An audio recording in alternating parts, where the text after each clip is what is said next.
Matt Goerke is the ultimate competitor.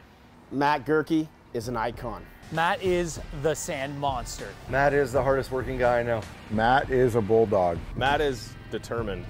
Matt is a champion. Matt Goerke has won at Southwick.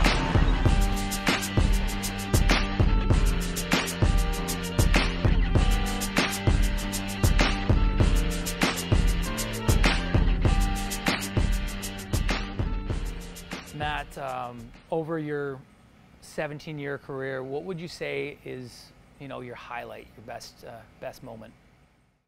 Probably the best moment would be winning Southwick in 2009 in the 450 class. That was pretty cool. Nobody expected it, and to win it overall at the highest level was pretty sick. Coming down that hill at Southwick last lap, you went 6th in the first moto, you won the second moto. Did you know you had the overall? No, I had no idea. I was just pumped to win the moto, and then when I pulled off, everybody's telling me I won the overall, and then I was like, that's crazy. And then, yeah, it was one heck of a celebration that night for sure. Now, you've been racing a long time, amateur into pro, 17 years. There's got to be like a moto story that sticks out that it's kind of a crazy memory. Yeah, there's a few I can't say. But yeah, one I can think of is in 2007, or right before the 2007 season, I was in California testing with Yamaha Troy, and they had this dinner at someone's house, and my whole team was there, and they had a trampoline, and me and some other people were jumping on the trampoline, and I decided I could do a backflip off this wall, and I did it, and I landed and broke my ankle, and it's pretty embarrassing in front of my team, and I don't think they were too happy about it, but thankfully, I was able to heal in time for the series, and I ended up getting a podium the first race, so they weren't mad after that.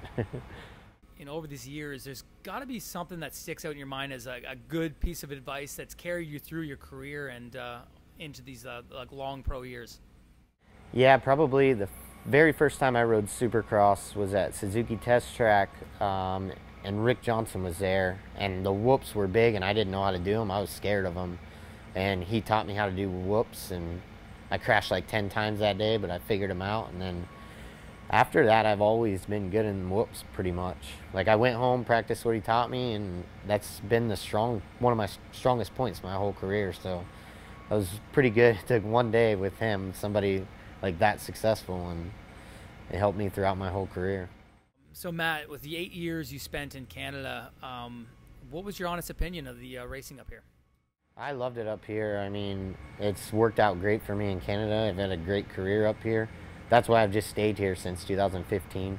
I've had some success in the States, but had a lot of injuries there too, and then it kept leading me back to here. And then, yeah, I think in 2015 I just decided to stay racing up here because I like it. I like all the people here. It's like a closer environment, so you're like more friends with everybody. It's cool.